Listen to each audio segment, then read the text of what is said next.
کیا کرو, قدر کیا کرو, بڑی محنت سے چلتے ہیں یار. ارے موج آ رہی ہے مولوی کی موج. ہاں مولانا ناظم صاحب میرے کلاس میٹ ہیں جو آپ کی یہاں جامع مسجد کے خطیب و امام ہیں, تقریر بھی کرتے ہوں گے ماشاءاللہ. ہاں تو میں نے خطیب و امام کہا ماشاءاللہ, تو اچھی تقریر. میرے استاد نے اگر تائید کر دی نا تو پھر میرے لیے مہر لگ گئی ہے. ہاں تو میں ایک بات کہہ رہا ہوں آپ سے, ایک بات کہہ رہا ہوں, توجہ ہے آپ لوگوں کی, خدا کے واسطے اداروں کے ساتھ جو تنگ نظری ہے ہماری یہ ختم کریں, ختم کریں. مولوی کے سفید کپڑے دیکھے تو کہہ رہا بڑے بگ بگے پہن کے گھوم رہے ہیں. بگ بگے بتا رہے. ایک جگہ جلسے میں گئے مسجد کے امام صاحب تقریر کرنے آئے تو کہنے لگے ابھی جاؤں گا. میں نے کہا ابھی کیوں جاؤ گے؟ کہنے لگے نہیں میں گھر جاؤں گا. میں نے کہا گھر کیوں جاؤ گے؟ کہا صبح کو بائک سے مسجد جانا فجر میں. میں نے کہا بائک سے؟ یہاں تو فور ویلر سے آئے ہو. کہنے لگے یہ گھر کھڑی کرنی ہے, وہاں سے بائک سے جاؤں گا. میں نے کہا کیوں؟ کہنے لگے اگر مقتدیوں کو پتہ چل گیا میں نے کار لے لی ہے تو امامت چھٹ جائے. میں نام بھی بتا دوں, اگر کسی کو پوچھنا ایڈریس بھی بتاؤں گا, فون کر کے پوچھ لے. یہ حالات ہے ہماری قوم کے. ایک کی امامت اس لیے چھٹ گئی کہ اس نے موٹر سائیکل لے لی. ایسا لگ رہا کہ یہ تنخواہ بیت المال سے دی جا رہی ہے. حالات دیکھو ہمارے. مولوی نے بگ بگے کپڑے, بڑے موج آ رہی ہے بھائی, مرغے کھا رہے ہیں. ایسے ہی حافظ نہیں بنا کرتے ہیں.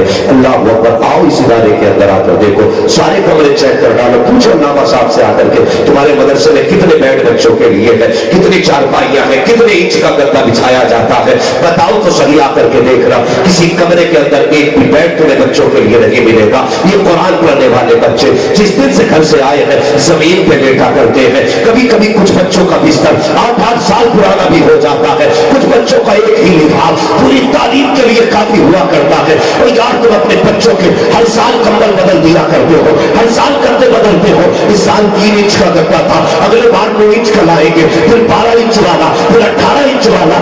آپ کے بیٹے 18 انچ کے گدے پہ لیٹے تب تمہیں کوئی پیٹ میں درد نہیں ہوتا ہے. اگر یہ قرآن پڑھنے والے سفید کپڑے پہن کے نکل جائیں تو کچھ لوگوں کے سینوں پہ سانپ لوٹا کرتا ہے.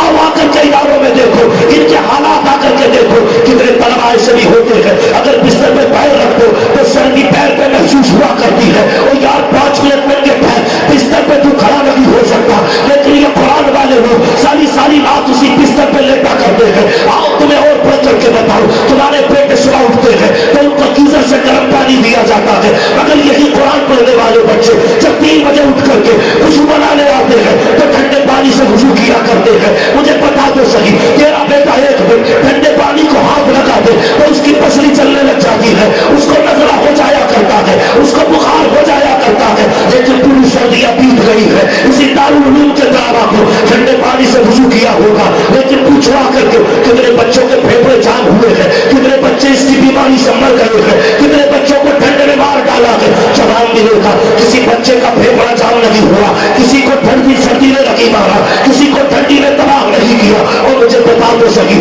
تیرا بیٹا ایک دن زمین پہ رنگے پیر چل جائے نزلہ ہو جاتا ہے. یہ روز 3 بجے اٹھتے ہیں لیکن نزلہ نہیں ہوتا ہے. بتا دو سکی بات کیا ہے؟ تو میں کیا تم کیا بتاؤ گے؟ مدینے سے آواز آتی ہے, تو نے نہیں دیکھا جب بچہ گھر میں تھا رات کو بستر پہ لیٹا وہ کمبل کھل گیا, ماں نے اٹھ کے ڈھک دیا ہے, یہ ہاتھ سے پیر نکلا, ماں نے بندر کر دیا ہے, بچہ بستر سے نیچے گرا, ماں نے اٹھا کے رکھ دیا ہے. لیکن جب یہ مدرسے میں آیا اس کا پیر کمبل سے نکلا, کوئی نہیں دیکھ رہا تھا مگر مصطفیٰ دیکھ رہے تھے. جب یہ کمبل سے باہر ہوا کسی نے نہیں دیکھا لیکن مصطفیٰ نے دیکھ لیا. جب یہ سردی میں نیچے گرا کسی نے نہیں دیکھا, آقا نے دیکھ لیا. وہ یار اب بھی نہیں سمجھے, اور جب تک بچے گھر پہ رہتے ہیں ماں باپ بچاتے ہیں, جب مدرسے آ جاتے ہیں تو رسول پاک بچایا. آواز لگا کے بولیے,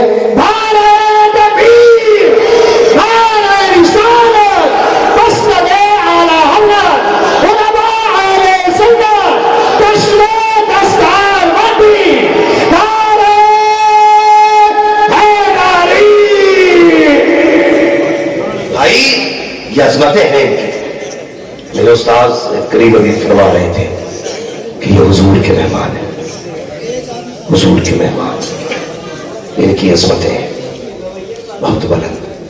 सोचो तो सही, अगर पढ़ने वाले का ये मकाम है तो पढ़ाने वाले का मकाम क्या होगा? सोचो तो सही, पढ़ने वाले की अजमतें हैं तो फिर पढ़ाने वाले की अजमतें क्या होगी? खुदा के वास्ते कुरान वालों की इज्जत किया करो, कुरान वालों की कदर किया करो। नसीब वाले हैं जो कुरान वालों की इज्जत करते हैं, कुरान वालों की कदर करते हैं। अपने बच्चे को कम से कम एक बच्चे को कुरान का कारी जरूर बना लेना, एक बच्चे को कुरान का कारी जरूर बना लेना। लोग बड़ा सीना चौड़ा करके कहते हैं जी मौलाना अल्लाह का कराम है, 3 फैक्ट्रियां चल रही है, 4 मकान है, 5 प्लॉट है, तीनों बेटे अपने अपने पैरों पे खड़े। मैंने कहा लंगड़े तो हमारे भी नहीं, करा मेरा बता, समझ रहे मेरी बात?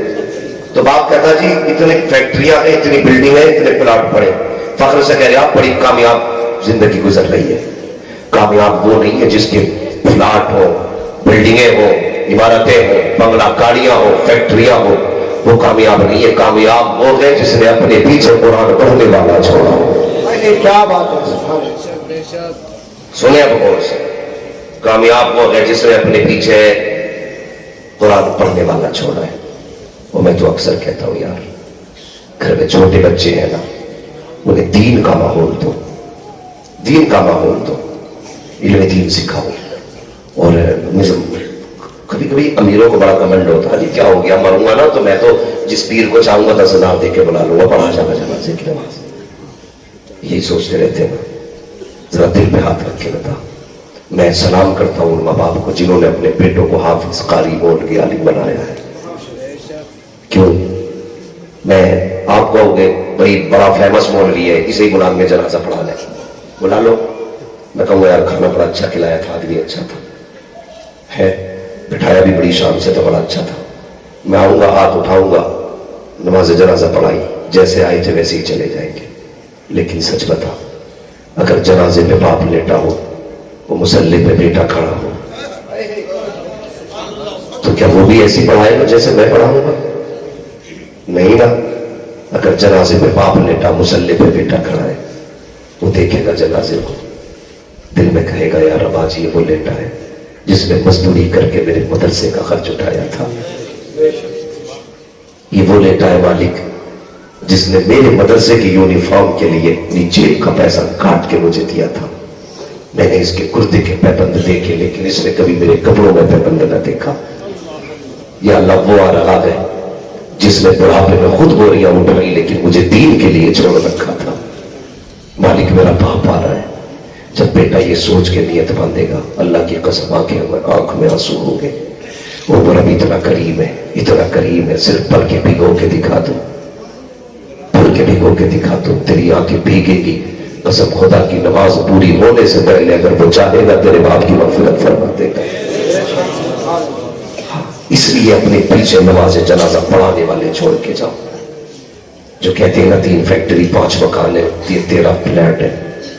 उनके बेटे दूर से खड़े होकर कहते हैं जी पढ़ाओ। आज इसे बाप के जनाजे में खड़े होने तक का मौका नहीं मिला। ये बाप का आखिरी सफर था, इसके लिए 3 मिनट इसके पास नहीं थे।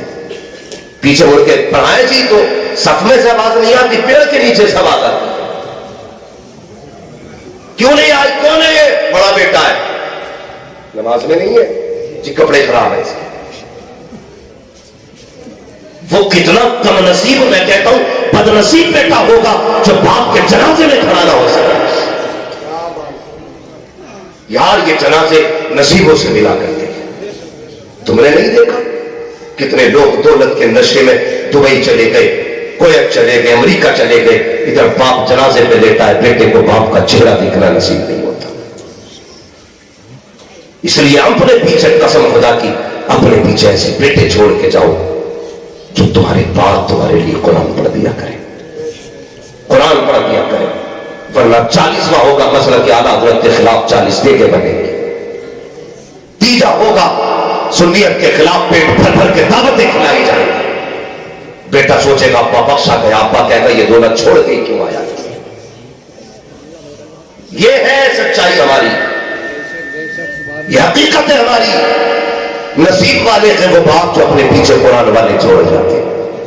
वो मैं तो अक्सर कहता हूं यार, मौतें चलते फिरते हो रही हैं, हादसों का कुछ नहीं पता। अपने बच्चों को बैठाओ, सूरह इखलास सिखाओ, कुछ भी नहीं बिस्मिल्लाह की सिखा दो यार। घर से निकलते वक्त बीवी से कह के जाया करो, पता नहीं मैं जिंदा हूं या मुर्दा, अगर मेरा जनाजा जाए तो 6-6 फीट के लोग तो आएंगे, 60-60 साल वाले भी आएंगे, लेकिन मेरा 5 साल का बेटा भी मेरी कब्र पे भेज देना और इससे कह देना ये मेरे लिए दुआ कर दे। खुदा की कसम, हो सकता मेरी टाल दी जाए, हो सकता हजरत की टाल दी जाए, पीरों की टाल दी जाए, लेकिन जब छोटा बच्चा हाथ उठा के कहेगा यार मेरे रब आपको बख्श दे, अल्लाह कहेगा फरिश्तों लौट आओ। इसने मुझे रहमान भी कहा है, रहीम भी कहा है, लौट आओ, मैं इस बच्चे के कहने पे बिना हिसाब इसके बाप की मग़फ़िरत कर दे रहा हूं। क्यों ऐसा माहौल पैदा नहीं करते? क्यों ऐसा माहौल नहीं बनाते? अपने पीछे कुरान वाले छोड़ो, दीन वाले छोड़ो, और अगर यकीन ना हो ना तो जाओ जाकर के कब्रिस्तान में उन अमीरों की कब्रें जाकर के देखो जिनके मूंछ पे घी के चराग जला करते थे, जिनकी लाठी से धुएं निकला करते थे, जो कहते थे मेरे आगे कोई खड़ा नहीं हो सकता। आज जाकर के देखो, भूल तो बड़ी बात है साहिब, आज उनकी कब्रों पे कोई मिट्टी डालने वाला नसीब नहीं हो रहा है, हड्डियां नजर आ रही है सूखी हुई, कफन के चिचड़े नजर आ रहे हैं कब्र के अंदर, आज मिट्टी डालने वाला नसीब नहीं है। मेरी कौम आखिरत की तैयारियां कर लो, कब्र की तैयारियां कर लो, दौलत पे गुलाम ना करना। ये मत छोड़ना सोचना कि तू दौलत छोड़ के जाएगा तो तेरा बेटा जाकर के मदरसे में हुजरा बनवा देगा, तेरा बेटा पंखा लगवाएगा, और यार के तेरे मरने के बाद डीजे में जब पैसे देता है तो बाप की दौलत समझ के नहीं, ये जुर्माना समझ के दिया करता है, सोच सोच के पैसे निकालता है। अगर बाप कई साले सवाब की रात आती है तो कभी इस जेब में हाथ डालता है, कभी इस जेब में हाथ डालता है। तेरे पीछे रखने वाले तेरे लिए कुछ नहीं करेंगे, अगर करना है तो अपने हाथ से करके चला जा। बरेली से आवाज आती है, आज ने उनकी बना, आज मदद मांग उनसे, कल रवाने के कयामत में करवान है। क्या बात है, बहुत सुभान अल्लाह, सुभान अल्लाह, बहुत अपने हाथ से कर जाओ, अपने हाथ से भेजो। हाँ, हमारी कौम का एक अजब अलविया, हालात देखो, इधर अब्बा मैयत हुई, अब्बा की बेटा थोड़ी देर रोया, सिगरेट पिया, मसाला खाया, एक यार का हाथ पकड़ा, मार्केट आया, सबसे पहले आके मालूम है क्या खरीदता है? सबसे पहले आके कुरान की पेटी खरीदता, उसका हदिया कराया कुरान की पेटी का, और उसके बाद उस पर लिखवाता मेरे अब्बा का नाम लिख दो मोटा मोटा, क्या बात, बराए की साले सलाम सवाब मरहूम अब्दुल सलाम मरहूम अब्दुल जब्बार। किसी के अब्बा का नाम हो तो बुरा न मानिए, हाँ जी बुरा न मानिए, बस कुछ बताना चाहता, मोटा मोटा लिखवा दिया बस। क्यों लाया? हर सब दे पेटी मैंने भी दे। कभी मस्जिदों में जाके देखो, मुसल्ला बिछाने जगह नहीं, पेटियां भरी पड़ी है। इतने पारे हो गए गांव में, इतने मर्द नहीं है जितने पारे मस्जिद में रखे, रख के कीमत लग गई पारों को। आज कोई कर्ज झाड़ने वाला नहीं है, पूछो ही उलमा से। अगर आप कुरान को पढ़ेंगे तो ये कब्र में भी सिफारिशी बनेगा, हश्र में भी सिफारिशी बनेगा।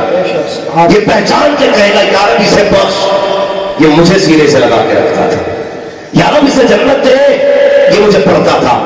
बता, अगर उसे पढ़ने वालों का पता है तो उससे जो फेर के बैठे हैं इसे उनका पता नहीं होगा। क्या बात है, बहुत। ये नहीं कहता होगा या अल्लाह किस कौम में भेजा है मुझे, जिसके घर में सुबह को गाना बजाने का वक्त है लेकिन मुझे खोलने का वक्त नहीं। तो भाई तेरा बाप मरा गया, हर शख्स चाहता ना मेरे अपने जन्नत में जाए, डर क्यों रहे हो? अभी भेजना थोड़ी है तुम्हें, चाहते हैं ना सारी जन्नत में जाए। बोलो इंशाअल्लाह जाएगा, मगर सुनो ये इंशाअल्लाह कच्ची नहीं होती है। बहुत गौर से सुनिए मेरी बात, बहुत गौर से। हर शख्स चाहता है मेरे अब्बा को सवाब मिले। बताओ तुमने पेटी रख दी, जब से आई एक बार खुली और पारे ऐसे बिखरे कि पलट के 30 पारे पेटी में ही नहीं आए। कोई 18 नंबर रखा पारा, कोई 16 नंबर रखा, कोई 19 नंबर रखा। अगर कुरान खाली होती थी हम लोग जाते थे ना तो पहले 1 घंटा पारे ही लाया करते थे। हाँ, किसी पेटी में 30 पारे हैं, 29वें पारे 5 रखे, किसी में पहला पारा ही लाया। ये हालात पेटियों के हो जाते हैं। हमारी कौम मगर ये समझती है कि भी जन्नत में जाने का तरीका है। प्यारे सवाब तब मिलता है जब कुरान पढ़ा जाता है। कुरान उस वक्त को जब पढ़ने वाले मौजूद हो और उसे पढ़ाया जाए, सिर्फ पढ़ा है उसे दीमक के खाने के लिए ना रखा करो, गर्द लगाने के लिए मस्जिद में न लाया करो। अगर चाहते हो बाप का इंतकाल हुआ है और वो जन्नत में जाए तो मार्केट ना जा, इदारे में आ जा, अल्लामा से आके पूछ। वो बच्चे बताओ जिनके कपड़ों पे गर्म कपड़े लगी है, जिनके बदन पे हुजूर की रजा के लिए गर्म कपड़े दिलाना चाहता हो, वो कमरा दिखाओ जहां बैठ कर कुरान वाले पढ़ा करते हैं। अगर गर्मी में पढ़ते हैं तो पसीने आया करते हैं, उनके गर्म कमरों में ठंडी हवा का इंतजाम नहीं होता है। उनसे कहो हजरत बाप का इसाले सवाब के लिए एक कूलर लगाना चाहता हूँ, बाप के सवाब के लिए एक पंखा लगाना चाहता हूँ। यहाँ के बच्चे गर्म पानी पीते हैं, मैं तलबा के लिए बाप के इसाले सवाब के लिए एक फ्रिज देना चाहता हूँ। और यार